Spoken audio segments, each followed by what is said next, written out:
Yan, good day mga boss. Yan, na-release na natin si Lancer Pizza mga bossing. Kinuha na ng may-ari kahapon.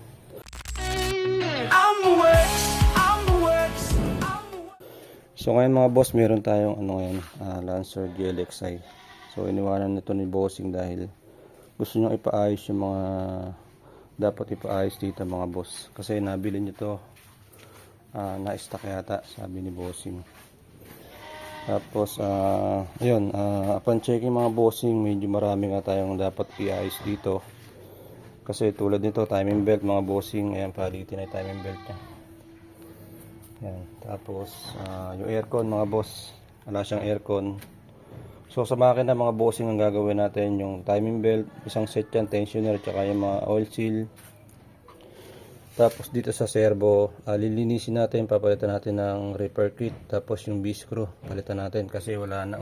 Ayan, halos upod na.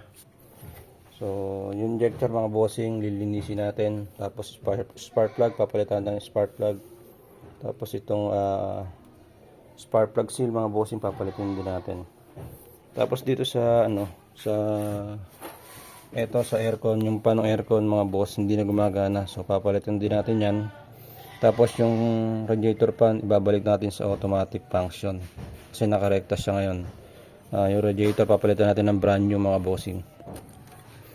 Sa aircon mga boss, yung dito may maingay dito sa aircon. So na-check ko na yan mga bossing. Ang problema niya yung bearing sa pulley ng aircon, tapos yung tensioner niya maingay. So yun yung mga gagawin natin dito mga bossing. So padinig ko sa inyo yung andar ng makina bago natin gawin.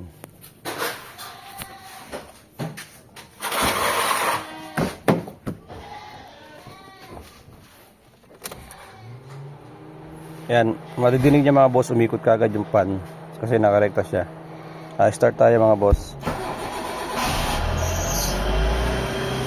Yan. So ang issue ni boss dito, yung servo talaga, pero siyempre gusto niyang ipaayos lahat yung mga dapat nating ayusin na makikita natin dito mga bossing. So yun na nga, yung mga nakita ko is madami mga bossing. Ayan, ito yung bearing na maingay na sinasabi ko sa inyo.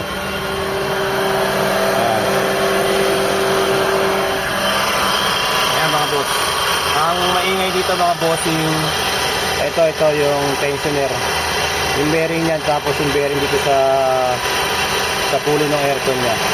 So papalitan natin yan. Tapos ayan, yung mga kumakatas na ng langis.